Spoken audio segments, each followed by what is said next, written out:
Sometimes realize there's no way. You have tuned into Breaking the Mask of Depression with your host, Diva with Depression. Just waiting back home.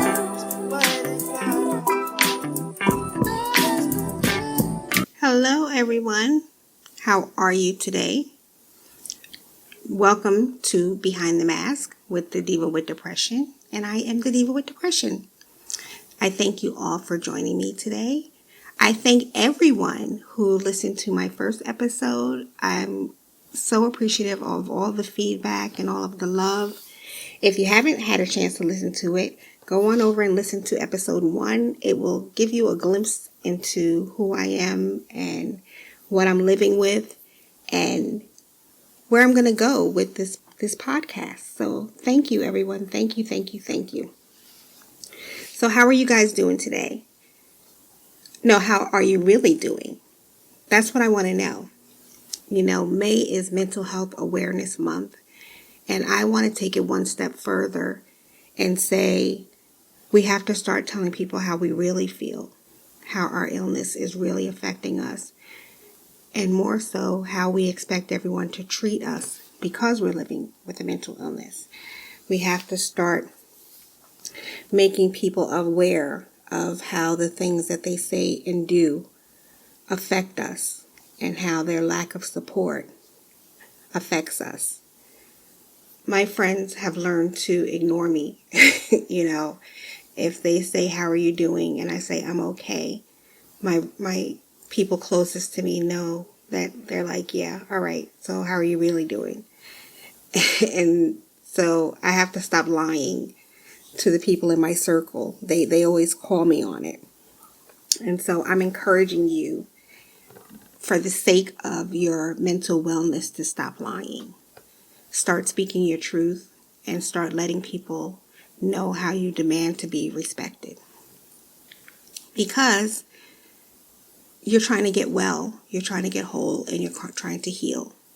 And if the people in your circle are not willing to become aware, then that shows that they don't truly care, and those are the people that don't need to be in your life anymore. So that's my rant for right now. You know, I have a rant all the time. I'm going to start by reading Webster's definition of depression. An act of depressing or a state of being depressed. A state of feeling sad, anger, anxiety, and depression. A mood disorder marked especially by sadness, difficulty thinking, difficulty in concentration, an increase in appetite, sleeping, dejection. That's Webster's definition.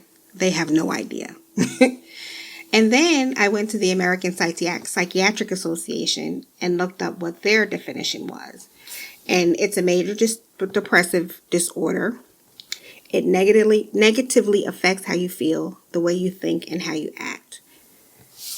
It causes feelings of sadness, a loss of interest in activities you once enjoyed. It can lead to a variety of emotional and physical problems and can decrease your ability to function at work and at home.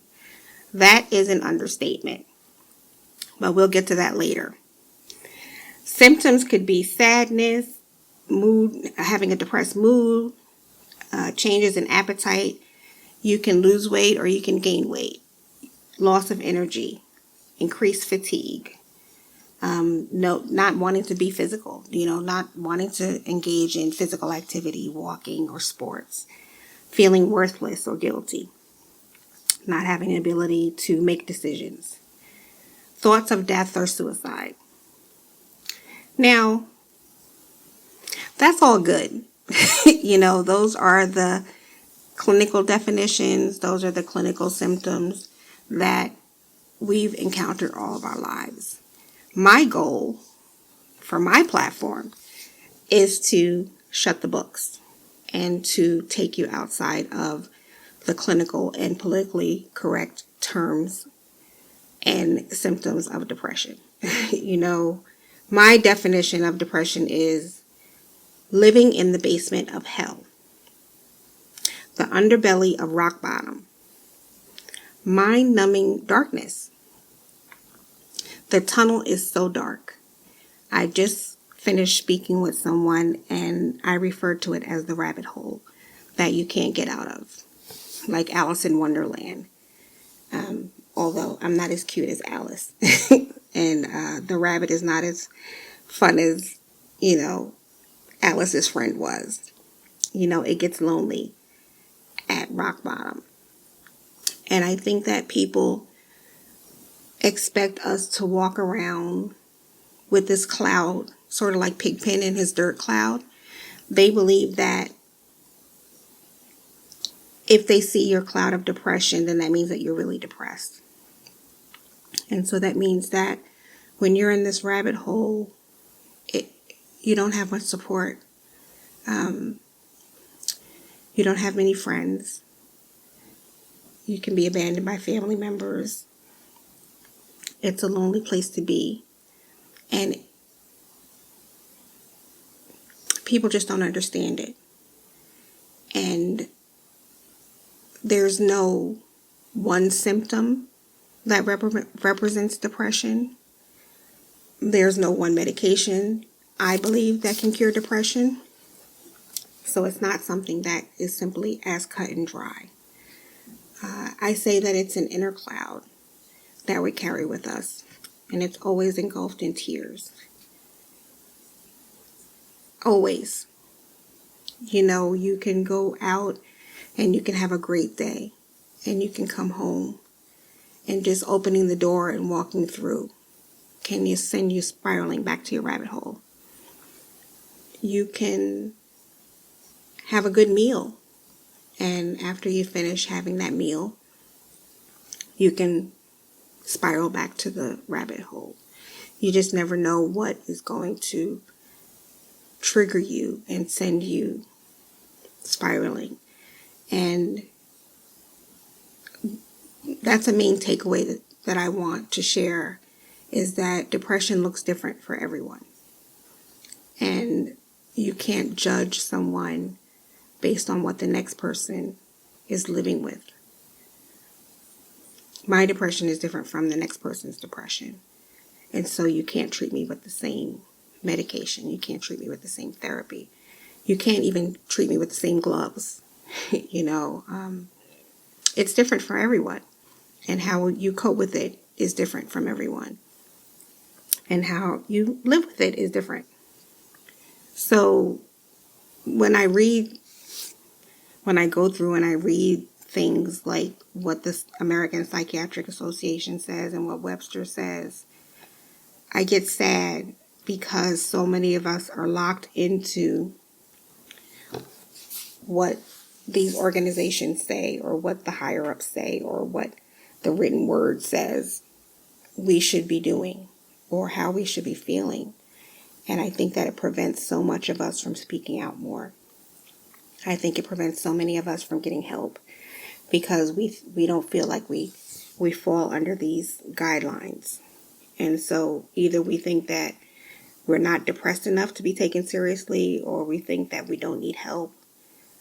We don't think that, or we think that we're too far gone and nothing can save us, and that we just have to continue trying to function where we are. So when I started this platform, that was one of the main questions that I was always asked. How do I know if I'm depressed? I did a live recently and someone asked me the same question. And like I said, I don't have an answer. 4 years, 5 years after I started my blog, I still don't have an answer. Because even for me, daily, my illness affects me differently. There are some days when I can't get out of bed. There are some days when I can't cook a meal. And then there are some days when I can get up and I can do some laundry. I can make myself something to eat. And then the next day, I may leave the house. So there's no standard answer for how you should feel or how it should look. And for me, depression showed itself in different ways in different stages. And as I shared, I believe that I struggled with some form or strength of depression from a younger age. And so I can say that when I was much younger, maybe crying all the time was the way I showed my depression. When I became a teenager, sleeping a lot, moody. Someone else said that they became isolated. They ate more. I was the opposite. I was so afraid of gaining weight that I didn't eat much. I know that doesn't show now, but at one point I didn't. You're either at the point as a teenager where you're doing too much or you're doing too little. I think that would be a way to sum up how I felt. And so when you're a teenager, you sort of get caught in the, well, that's just a teenager way people look at you. Or personally, you will think that, well, I'm a teenager, I'm going through hormonal changes. I'm going through first love. I'm going through high school or, junior high school and those different types of things. And so you just figure that, you're sad or, you're moody because of that. It's hard to pinpoint when you're younger, unless it's severe. And I think that that's why so many young people are ignored or discounted, because we have this sort of general way of thinking teenagers should act. And so it leads to neglect in some form. And I'm guilty. I have 2 children, and I know that in their teenage years, I probably didn't pay as much attention to some of the stages that I should have paid attention to. I think that a lot of parents get caught up in that. And so it's different during those years. After high school, it was sporadic for me. I was working. I started working a full-time job. I was socializing a lot. I had a steady boyfriend, around 21. So, I figured I was living the good life. Depression had left and gone and went on about its business. So it didn't devastate me as much. I think that's the word. I knew I would go out and have a drink. I would go out and socialize. I would go out and dance. I had friends that kept me busy. And so I sort of fooled myself into thinking, and I don't want to say fool myself because it's probably the case that it just wasn't there at that time. That can happen. You can have a dark depressive state for a period of time, and then one day it's not there. It's not as oppressive as it was the time before. And so between the ages of 20 and 25, I was okay. I had outlets. I think that's the word that I want to use. And then I got pregnant. And I was so excited to be pregnant that I sort of stuffed it down. I think this is when my stuffing stage started. I was so excited to be pregnant that I just ignored signs. And I ignored things that were going on around me that were contributing to my mental health declining. And then when I had my daughter, even though postpartum was there, I threw myself into being a mom. And I didn't acknowledge that the depression was creeping back, that it was getting ready to hit me a little bit harder than it had hit me in prior years. In 1995, I lost my grandfather. And anybody that knows me knows that I can go on for days and days about what my grandpa meant to me and what he meant to my life and how amazing he was. And so losing him, not only was he the first close family member that I had lost, it was the first time that it was somebody that was a part of me, so to speak, that was gone. And so I remember after his service, we came back home, and I'm not sure where my daughter was at the time, but I was by myself. And all of a sudden, something hit me, like a wave came over me. And I started getting dizzy, and I started crying uncontrollably. And the force of whatever it was so strong that it knocked me up against the wall. And I slid down, crying, bawling, shaking, onto the floor. And then I started hearing a voice, just screaming, help me, crying, help me, help me. And it wasn't an outside voice, it was my voice. And so it was then and there that I knew that this wasn't simple sadness. This wasn't grief, although it was probably mixed in there. But it was then and there that I knew that I was dealing with something more, something that I couldn't control. Because if something can come out of nowhere and just grip me like that, then that was something that I had no way of fighting. At the time, I had no idea what it was. But I knew that it was something more. And this monster had kicked its way into my life. And at the time I didn't know it, but he's been there ever since. And so I share that story, but I don't think that I ever share how much it changed me and how much it affected me. And although I carried on, I was still a mom. I still worked every day. I was still a partner. I was still a family member. I was still a friend. I had to continue playing those roles. It was there. It was there. And it was getting more and more powerful. And so I had to do a better job of concealing it. And I did. I was pretty good about it until, when I was 31 and I had my second child. And this time around, the bounce back didn't come. I wasn't really happy.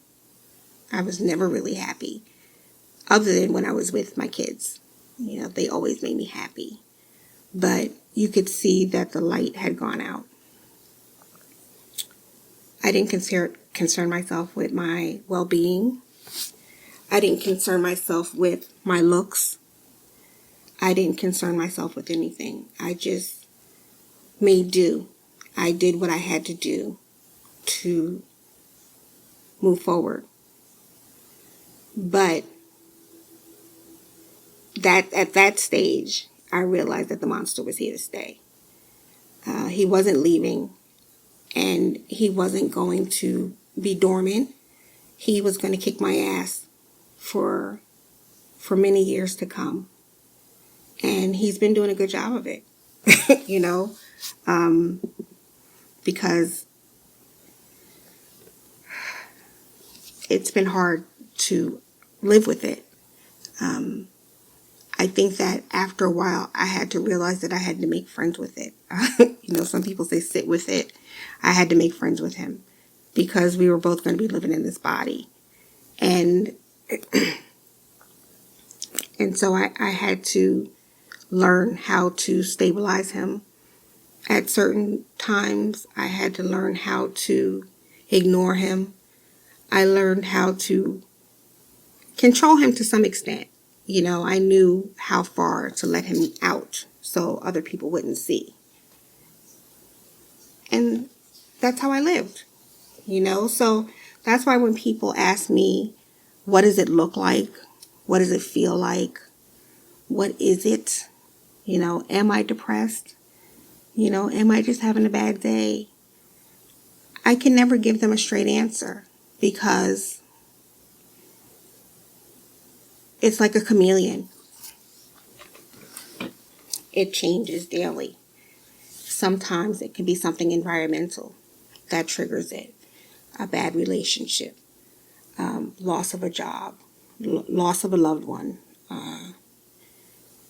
And so that's when you have the books that tell you that if you change your environment, that you will change your mindset.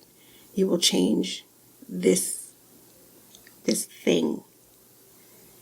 And so we go on believing that. And so I just kept going. And I just stuffed it down. I kept him in the closet and kept going and going and going until he completely showed his ass in 2005. And that was the first time that a medical professional really took the time to explain to me how devastating depression can be, how devastating bipolar disorder could be, because like I said, I've been misdiagnosed on many occasions.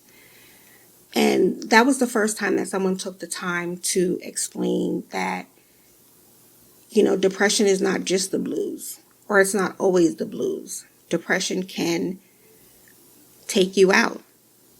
And he was working hard on doing it, and I tried many different things up until that point. I tried natural alternatives. I tried to start exercising. I was social, I had friends. I was entertaining. But something was definitely gone in me. And it's not coming back.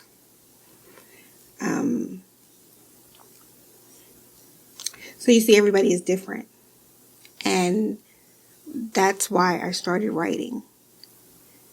Because I get that question so many times.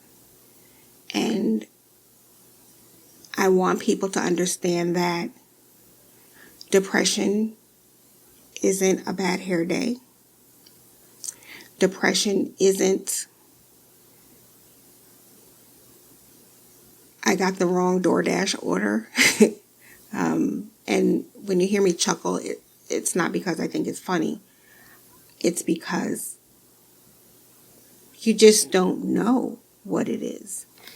It says, the medical dictionary says that the symptoms must last 2 weeks and must represent a change in your previous level of functioning for a diagnosis of depression. Really? 2 weeks? Do you know what can happen in 2 weeks?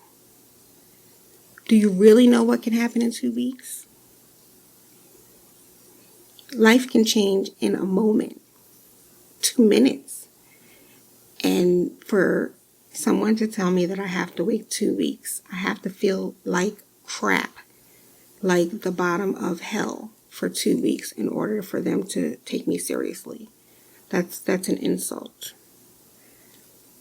There are also medical conditions, of course, that can trigger depression, PCOS in women. You could have, autoimmune diseases that mimic or mask mental illness. That's what took me to the doctor first, is because I had started having major headaches, migraines, and I started becoming dizzy. And so my doctor treated me for vertigo for a little while. She treated me with my migraines for a little while. She even told me to take time off. She gave me a month off of work to try to get myself together. But I think in the end she knew what it was. And Thank goodness that she knew what it was, because that started forcing me to sort of take this more seriously than I had taken it before. And I took it very seriously before, but I don't know if you know what it feels like to have the wind knocked out of you. That's what it feels like. And imagine having the wind knocked out of you every single day, 24 hours a day, walking around with no breath, blinded by the darkness. That's what it is for me. Now, some people you speak to, they will say that their anxiety levels are higher. And so, they'll be treated for anxiety attacks or panic attacks.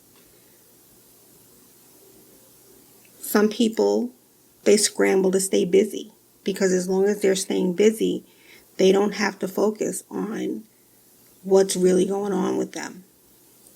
I do that at times now.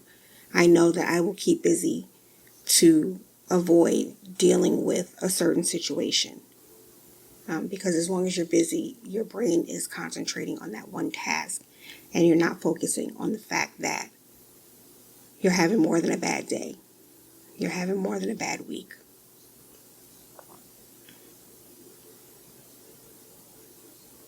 When in 2018, I was hospitalized with another breakdown, and after I was inpatient, I had to go outpatient. And when you're an outpatient, you have to go to group therapy for 2 hours every day. And it amazed me, and it still amazed me, because in 2006, and prior to being hospitalized, I did outpatient partial here also. But in 2018 is when I really paid attention, and it's probably because I had started writing about my journey. But it amazed me that 10 people are sitting in the same room for pretty much the same reason, and they will describe their illness 10 different ways. 10 different ways. And there's also 10 different ways that they've dealt with it. 10 different ways that they've lived with it. 10 different ways that their inner circle dealt with it. 10 different sets of stories. And one disease. And that's not to say that all 10 of them, I say depression, and sometimes, forgive me, but I use depression as a blanket. But say you had 10 people that suffered from that, 2 people that suffered from major depressive disorder. Then you had 3 people that were living with bipolar disorder. And then you had another 2 people that were living with schizophrenic tendencies. But what I'm saying is that you can be sitting next to someone who has the same diagnosis as you, and it looks totally different.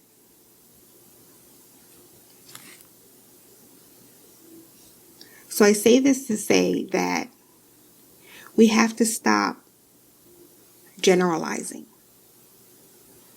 So if I meet you tomorrow and I tell you that I suffer with severe treatment-resistant depression,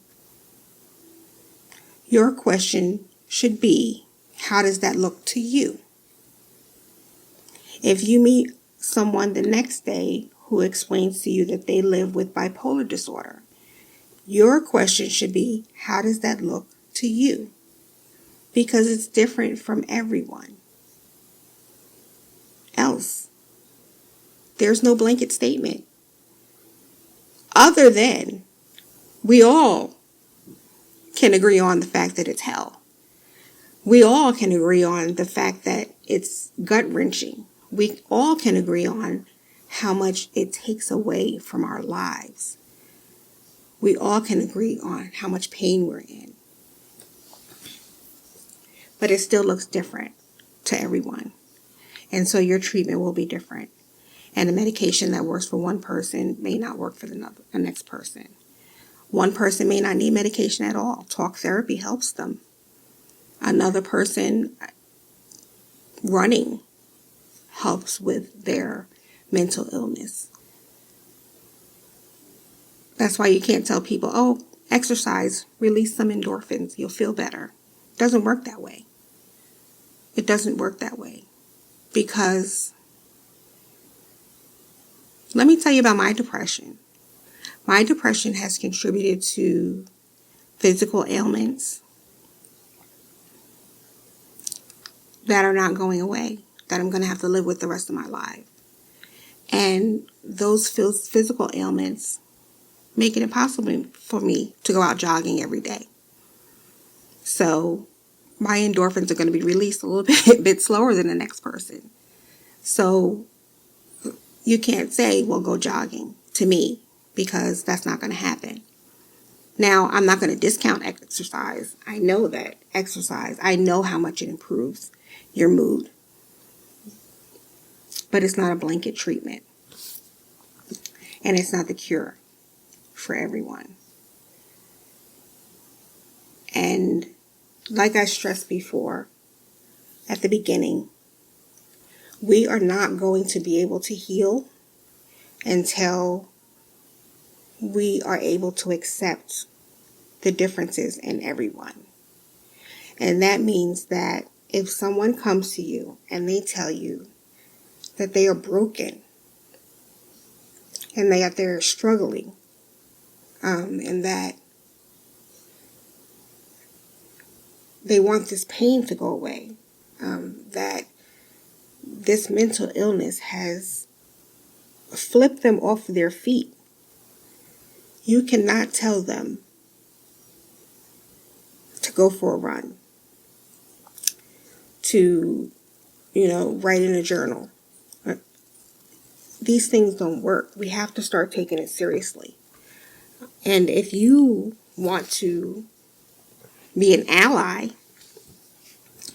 you have to start researching and reading and listening. I mean, really, really listening. If a loved one says to you, I can't go out with you today because I can't get out of bed, don't call them lazy. Don't. Because you don't know how much it takes for us to get out of the bed. Hell, you don't even know how much it takes for us to sit up in the bed. People used to laugh when I said that. You want me to sit up and watch TV? You want me to sit up and do work in bed? I can't sit up. If you go to their house and it's not up to your standards, don't call them disorganized. Don't call them hoarders. Don't make fun of them. Pitch in and offer to help them organize their space a little bit better, to help them function better. Because that's another symptom of the mental illness.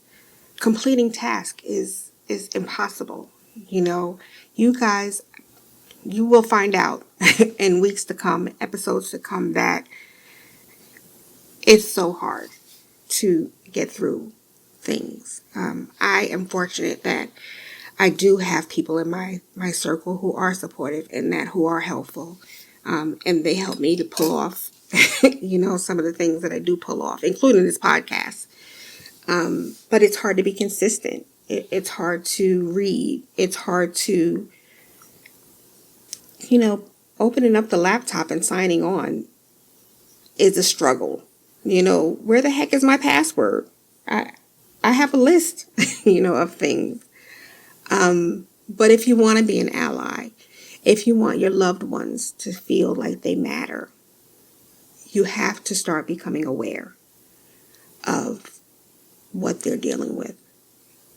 Ask them what they need. Don't throw out blanket advice. Ask them what they need from you. If they say nothing, then don't do anything. You can just sit next to them and love them. You can send them a text and say, I love you. I'm thinking of you. I'm here for you. That's what you can do. But please stop making people feel bad because they live with a mental illness. It's not easy. This is, imagine living with diabetes. Imagine living with a heart condition. Imagine living with, limbs that don't work. Our inner limbs don't work. And this is what we're living with. And I just need more people to become aware of that. And that's part of the reason why I do what I do. Because I need people to see the inner workings. And so if you can listen to this podcast or go to my blog or go to one of my social media platforms and you can see that I wrote about feeling like shit. You can see that I wrote about not being able to comb my hair, or you can see about any of the dark experiences that I have on a daily basis. I'm hoping that if you recognize that in me, that you will recognize it in your loved ones going forward. And you will understand that it's not their fault. Even if it's not genetic, even if it is environmental, if they can't get out of their environment, that's not their fault. So what are you going to do? Ignore them just because they're in that environment? That's not how the world works. That's not how the world should work. What you should do is love on them while they're in their environment. Let them know that you care for them while they're in that environment. Let them know that you think that they're a superhero because they're in that environment and surviving. Because they can choose and they can make another choice. And they can let the pain take them. And where would we be if that happens? So, since it is still Mental Health Awareness Month, I encourage you to be aware. Be aware of what's going on around you. Be aware of what's going on in the lives of your loved ones. If you are living with a mental illness, I want you to take this time to be loud. I want you to take this time to make someone aware of what life is like living with your mental illness. Make them aware of some of the symptoms that you're dealing with so they know that the next time they interact with you, they have to come correct. They have to come differently. And just like, I had a loved one that was diagnosed with cancer a couple of years ago. And I was at the doctor with him and writing stuff down. And when they told me what type of cancer it was, I was on Google reading everything that I could about the illness and that type of cancer and treatments. That's who you should be if you want to call yourself an advocate. Research. Encourage. Love. If you find yourself at a place where, and I'm speaking to people that are living with a mental illness, if you find yourself at a place where you feel like you are completely alone, reach out to someone. You can call the suicide hotline. You can call the crisis text line.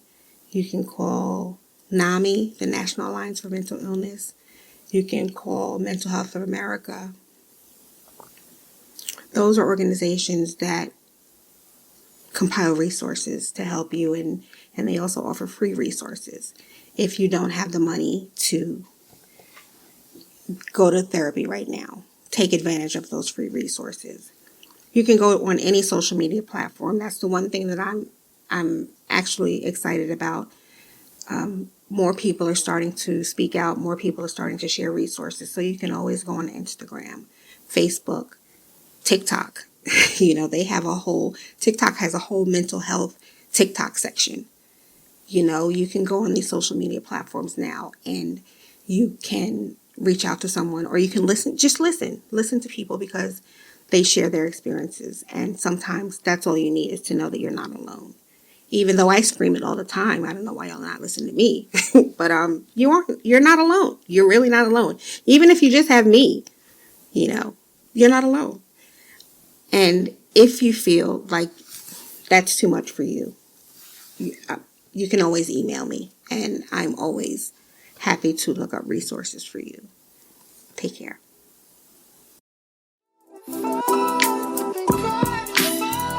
Sometimes realize that